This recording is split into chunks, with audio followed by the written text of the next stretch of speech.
OnePlus Nord CE 4 आज unbox गरौँ है त। सो तर यो अनबक्स गर्नु अगाडि चाहिँ अलिकति भूमिका बाँधिहाल्छु है।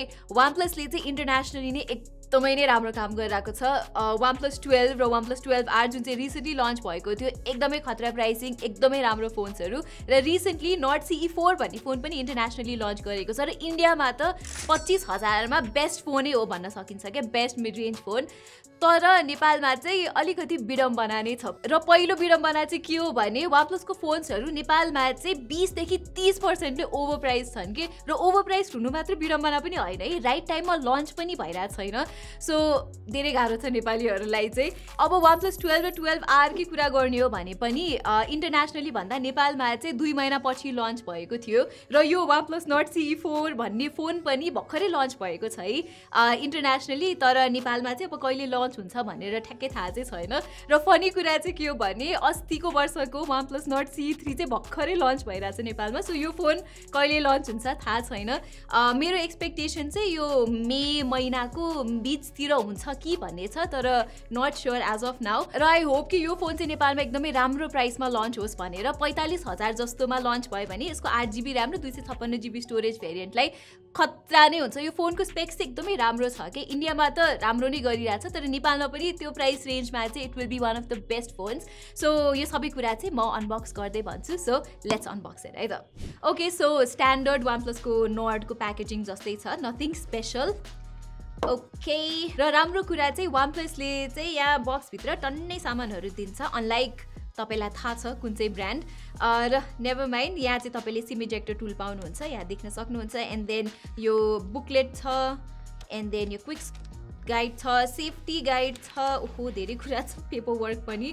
ओहो, OnePlusको रेड केबल क्लब भनेको यस्तो किसिमको कार्ड पनि तपाईँहरूले पाउन सक्नुहुन्छ इफ यु आर इन्ट्रेस्टेड। र ओहो, स्टिकर पनि रहेछ। बच्चा जस्तै एक्साइटमेन्ट हुन्छ कि मलाई चाहिँ स्टिकरहरू देख्यो भने। र तपाईँले एउटा सिलिकन केस पनि पाउनुहुन्छ, which looks quite different than what we get otherwise. र त्यसपछि फोन छ हामीसँग। फोन छ यहाँ हामीसँग चाहिँ यो मिठो ग्रिन कलर अप्सनमा छ, तपाईहरूले देख्न सक्नुहुन्छ। Very nice colour option. र यो बाहेक तपाईँले अर्को ब्ल्याक कलर भेरिएन्टमा पनि किन्न सक्नुहुन्छ यो फोनलाई चाहिँ। र राम्रो कुरा चाहिँ यहाँ तपाईँले देख्न सक्नुहुन्छ कि OnePlusले चाहिँ स्क्रिन प्रोटेक्टर पनि पहिले नै दिन्छ कि, प्रि इन्स्टलडै आउँछ। So that is good. Launch भएपछि स्क्रिन प्रोटेक्टर र कभर खोज्न चाहिँ एकदमै झ्याउने हुन्छ कि, सो द्याट्स नाइस। त्यसपछि सामानहरू यही सकिँदैन, किनभने यहाँ तपाईँले 100 वाटको चार्जर पनि पाउनुहुन्छ बक्सभित्रै। Here it is. अनि त्यसपछि हाम्रो OnePlusको स्ट्यान्डर्ड रातो टाइपको केबल त छँदै नै छ।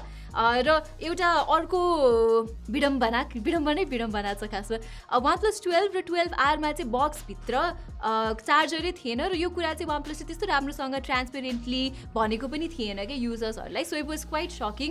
एक त OnePlus 12 र 12R नेपालमा ओभर प्राइस नै थियो, त्यसमाथि बक्सभित्र चार्जर छैन, र चार्जर फ्रीमा पनि दिएको छैन। अनि चार्जर छुट्टै किन्नु पर्दाखेरि चाहिँ त्यो अर्कै किसिमको दुःख थियो, जुन चाहिँ अब रुँदै गरौँला पछि। अहिले चाहिँ let's talk about the phone है त। ओके, सो डिजाइनको कुरा गरौँ सुरुमा। र मैले अघि नै भनिसकेँ एकदमै मिठो कलर अप्सनमा आउँछ यो फोन चाहिँ। र यो बिल्ड चाहिँ प्लास्टिकको हो है, यहाँ तपाईँले अब सुनेर थाहा पाउनुहुन्छ कि हुँदैन, तर प्लास्टिक बिल्ड हो। अलिकति प्लास्टिक भएर हेफ्ट चाहिँ मलाई मिस भएको जस्तो लाग्यो होइन, तर it feels good, not bad. यस्तो बक्सी टाइपको डिजाइन छ र अलिकति कर्भ्स पनि छ। सो ह्यान्ड्स अन फिल चाहिँ राम्रो छ, कम्प्लेन चाहिँ गर्दिनँ म। र डिजाइन मात्र होइन कि यो फोनको डिस्प्ले पनि निकै राम्रो छ। यो चाहिँ 6.7 इन्चेसको OLED डिस्प्ले हो, 120 हर्ट्ज रिफ्रेश रेट भएको, र डिसेन्टली ब्राइट छ। आउटडोर सिचुएसन छ पनि मलाई भिजिबिलिटीको त केही पनि नै इस्युज भएको छैन। अनि राम्रो कुरा चाहिँ यहाँ यसको touch response is very good. र यो प्राइसको लागि यो फोनको ह्याप्टिक्स छ नि एकदमै इम्प्याक्टफुल छ के। सो टाइप गर्दा होस् वा यो डिस्प्लेसँग इन्टरेक्ट गर्दा होस्, तपाईँलाई एकदमै मजा आउनेवाला छ। र अब यो सिमिलर प्राइसमा आउने धेरै जसो फोनहरूमा चाहिँ तपाईँले एचडिआर भिडियो प्लेब्याक पाइराख्नु भएको हुँदैन, जुन चाहिँ यो फोनमा छ। र त्यसको साथसाथै यो चाहिँ एउटा 10 बिटको डिस्प्ले पनि हो। सो यसको भ्युइङ एक्सपिरियन्स जुन चाहिँ छ नि, कन्टेन्ट कन्जम्सन एक्सपिरियन्स निकै नै बबाल छ। राम्रो कन्ट्रास्टेड डिस्प्ले छ, I like it very much. अनि यो फोनको तारिफ म यही मात्र सक्दिनँ, किनभने यो फोनको स्पिकर्स पनि निकै राम्रो छ कि। यहाँ तपाईँले स्टेरियो स्पिकर्स पाउनुहुन्छ र अब त्यो फ्ल्यागशिप फोनहरू जस्तै पुरै खतरा डेप्थ भएको चाहिँ होइन, तर निकै ब्यालेन्स छ र तपाईँले गीतहरू सुन्दा होस् वा मुभिजहरू हेर्दा होस् त्यतिखेर चाहिँ तपाईँले त्यो हुन्छ नि स्पिकर्समा केही कमी भएको चाहिँ महसुस गर्नु हुँदैन। सो यो प्लस पोइन्ट भयो। र अर्को पनि राम्रो कुरा चाहिँ यहाँ के छ भने यो फोनको पर्फर्मेन्स छ नि लास्टै नै खतरा छ, किनभने यहाँ चाहिँ तपाईँले स्न्यापड्र्यागन 7 Gen 3 भन्ने चिपसेट पाउनुहुन्छ। यो चिपसेट चाहिँ भिभो V30 मा भएको चिपसेट हो, जुन फोन चाहिँ 60,000 मा लन्च भएको छ है नेपालमा। सो इफ यो फोन चाहिँ राम्रो प्राइसमा यहाँ लन्च भयो भने अराउन्ड 45,000 मा लन्च भयो भने पर्फर्मेन्समा त it will be the performance king. गेमिङदेखि लिएर रेगुलर मल्टिटास्किङ रेगुलर युसेज हुन्छ नि एकदमै मजाले धान्छ कि पब्जी जस्तो गेमहरू चाहिँ तपाईँले स्मुथली 60 FPS मा आनन्दले खेल्न सक्नुहुन्छ। अनि गेन्सिन इम्प्याक्ट पनि यसले अब मिडियम टु अलिकति हाई सेटिङ्समा पनि ठिकै तरिकाले धान्न सक्छ र राम्रो कुरा चाहिँ यहाँ हिटिङ पनि खासै हुँदैन। सो पर्फर्मेन्स साइडमा त प्रिटी वेल सोर्टेड। र अब तपाईँहरूलाई OnePlusको अक्सिजन ओएसको बारेमा त थाहा नै छ, it's very clean very easy to use.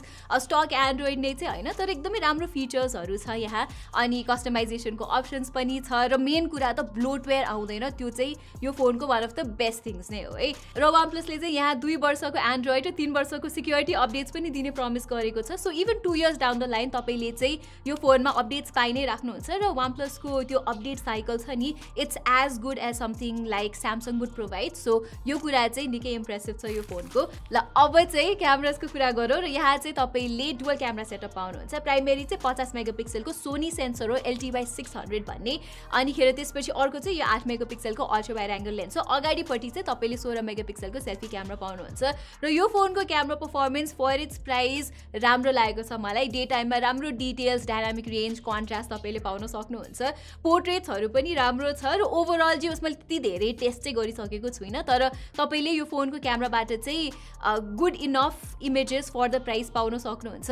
Videography एस्पेक्टमा पनि 4K 30 FPS सम्म तपाईँले रेयर क्यामेराबाट खिच्न सक्नु नै हुन्छ। अगाडिबाट चाहिँ 1080p 30 FPS मात्रै हो, तर डिसेन्ट छ, त्यस्तो कम्प्लेनै गर्नुपर्ने खालको चाहिँ केही पनि छैन। फाइनली अब चाहिँ ब्याट्रीको कुरा गरौँ र OnePlusले यहाँ पनि निकै राम्रो काम गरेको छ। Usually across different price ranges तपाईँले चाहिँ 5000 mAh को ब्याट्री पाउनुहुन्छ कि स्ट्यान्डर्ड हो, तर यहाँ चाहिँ 5500 mAh को ब्याट्री छ र निकै स्लिम छ क्या यो फोन, हेर्नुहोस् न। सो भेरी गुड जब। र यो फोनले मलाई राम्रो स्क्रिन अन टाइम पनि दिएको थियो, around 7 hours screen on time, जुन चाहिँलाई राम्रो भन्न सकिन्छ। र यो फोनमा मात्र होइन कि OnePlusको अब फ्ल्यागशिप फोन्सहरू छ नि OnePlus 12 र 12R मा पनि ठुलो ब्याट्री क्यापेसिटी OnePlusले राखिदिएको छ। सो 2024 मा चाहिँ they are really focusing on giving एउटा ओभरअल ब्यालेन्स फोन जस्तो लाग्छ मलाई। सो एभ्रीबडी यही नै थियो मेरो OnePlus Nord CE 4 को छोटो मिठो अनबक्सिङ र इम्प्रेसन्स। आई होप कि यो फोन चाहिँ नेपालमा राम्रो प्राइसमा लन्च हुन्छ होला। I am expecting it to launch at around 45,000 rupees, किनभने त्योभन्दा बढी प्राइस भयो भने चाहिँ A35 र Redmi Note 13 Pro Plus सँग कम्पिट गर्न जान्छ र त्यतिखेर अलिकति वर्थ इट नहुन सक्छ।